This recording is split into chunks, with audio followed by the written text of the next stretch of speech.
नमस्कार प्यारे बच्चों, आज आप लोग अध्ययन करेंगे राष्ट्रीय आय एवं योग्यता आधारित परीक्षा का कुछ इम्पॉर्टेंट एमसीक्यू जो विज्ञान से लिया गया है।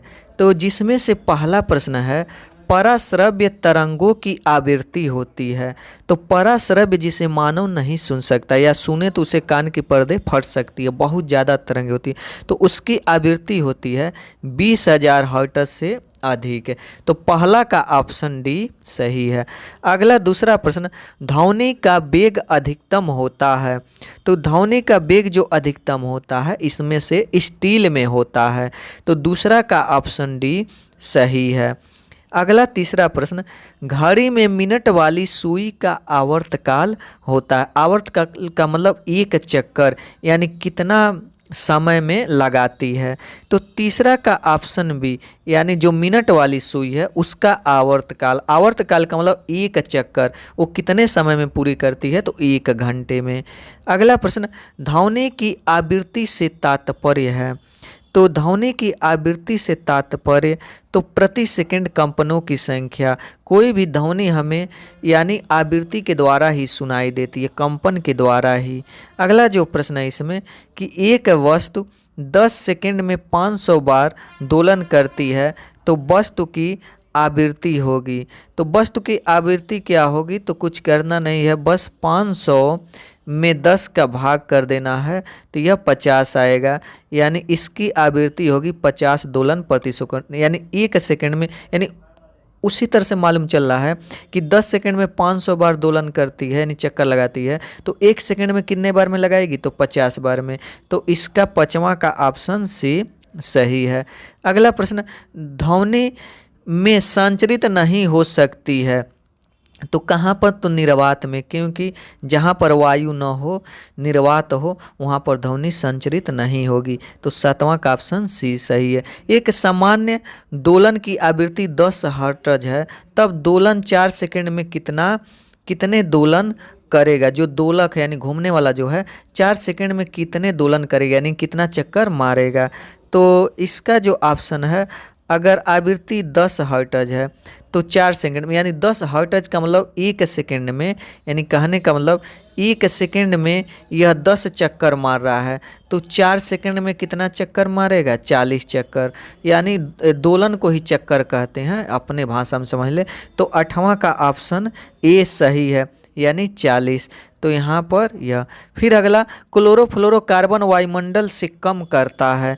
क्या कम करता है, तो यह खतरनाक गैस है, तो यह ओजोन को कम करता। अब ओजोन इसमें कौन है, तो O3 को ही ओजोन कहते हैं। O3 ओजोन का फार्मूला है, तो O3। तो 9वां का ऑप्शन बी, यानी ओजोन को कम करता है। अगला प्रश्न कि सबसे कम प्रदूषण उत्पन्न करने वाला ईंधन है। तो सबसे कम प्रदूषण जो उत्पन्न करता है वो हाइड्रोजन है। तो 10वां का ऑप्शन बी। 11वां, निम्नलिखित में कौन ग्रीन हाउस गैस नहीं है। तो 11वां का ऑप्शन ए, यानी ऑक्सीजन ग्रीन हाउस गैस नहीं है। निम्नलिखित में कौन सी गैस वायुमंडल में नहीं है या नहीं पाई जाती है। तो वायुमंडल में जो नहीं पाई जाती है वो क्लोरीन वायुमंडल में नहीं पाई जाती है। अगला प्रश्न है इसमें, निम्नलिखित में से किसका अत्यधिक प्रयोग ओजोन क्षरण का कारक है। क्षरण का मतलब नुकसान, यानी ओजोन को नुकसान पहुंचाता है। तो इसमें 13वां का जो ऑप्शन है बी, यानी क्लोरोफ्लोरोकार्बन। CFC का मतलब होता है क्लोरोफ्लोरोकार्बन। यही जो है ओजोन को धीरे धीरे नुकसान कर रहा है, नष्ट कर रहा है। अगला प्रश्न, मच्छर के भिनभिनाने की आवाज़ पैदा होती है, यानी किससे पैदा होती है, तो यह पंखों के फड़फड़ाने से। उसके पंख फड़फड़ाते हैं तो ही आवाज़ आती है। अगला प्रश्न कि एक वस्तु 15 हर्ट्ज की आवृत्ति से कंपन करती है, तो निम्न में से कौन सा कथन सत्य है। तो अगर 15 हर्ट्ज की आवृत्ति उत्पन्न करती है तो यह ध्वनि पैदा करती है, तो यह हम सुन नहीं सकते, क्योंकि मानव 20 हर्ट्ज से कम की ध्वनि है तो वह सुनाई नहीं देता है। यानी कहने का मतलब बहुत धीरा होता है कि मानव सुन नहीं पाता है, तो इसीलिए सुनाई नहीं देगा। अब 15वां का ऑप्शन सी। अगला, पानी का पीने का पानी शुद्ध किया जाता है, किसके द्वारा शुद्ध किया जाता है, तो इसमें जो है क्लोरीन के द्वारा भी, यानी क्लोरीन भी डालकर, और फिर ओजोनीकरण द्वारा। तो इसमें जो 16वां का ऑप्शन सी यानी दोनों के द्वारा। अगला 17वां, निम्नलिखित में कौन जल का रासायनिक प्रदूषक नहीं है? तो इसमें पादप यानी पेड़ पौधे जल का रासायनिक प्रदूषक नहीं है। अगला प्रश्न, निम्नलिखित में से कौन सी ग्रीन हाउस गैस है? तो इसमें 18वां का ऑप्शन डी यानी कार्बन डाइऑक्साइड। अगला प्रश्न, श्रवणेंद्रिय है, श्रवणेंद्रिय किसे कहते हैं? तो जिससे सुनाई देता है। तो ये तो बहुत आसान है, आप लोग बता देंगे। तो श्रवणेंद्रिय, तो इसमें 19वां का ए यानी कान, कान से ही हम सुनते हैं। हर्टज मात्रक है, हर्टज किसका मात्रक है? तो अभी बार बार हर्टज हम बोल रहे थे, इसके पहले में आया था। तो हर्टज जो मात्रक है आवृत्ति का मात्रक है। अगला प्रश्न कि निम्नलिखित में से कौन ध्वनि के तारत्व से संबंधित है? तो ध्वनि के तारत्व से आवृत्ति संबंधित है, 21 का ऑप्शन सी। अगला प्रश्न कि निम्नलिखित में से कौन ध्वनि परावर्तन का उदाहरण नहीं है?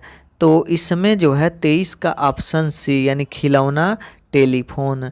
अगला, ध्वनि की प्रबलता मापी जाती है, ध्वनि की प्रबलता जो है डेसिबल से मापी जाती है। तो 24 का ऑप्शन ए सही है।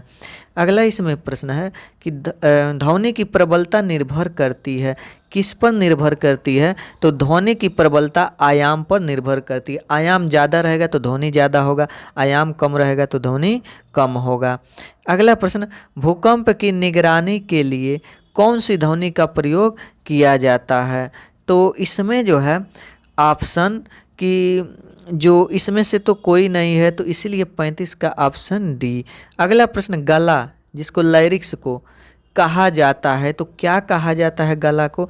तो स्वर यंत्र भी, क्योंकि हम लोग का आवाज़ गला के द्वारा ही निकलता है। अगला प्रश्न जो है, चूँकि धातुएं बजाने पर ध्वनियाँ उत्पन्न करती हैं, इसलिए उन्हें क्या कहा जाता है? तो उन्हें जो है कहा जाता है सोरेनस। तो यह ऑप्शन सही होगा। वीडियो अच्छा लगा हो तो लाइक करें, सब्सक्राइब करें ताकि और भी अधिक से अधिक वीडियो बनाएं। वीडियो देखने के लिए धन्यवाद।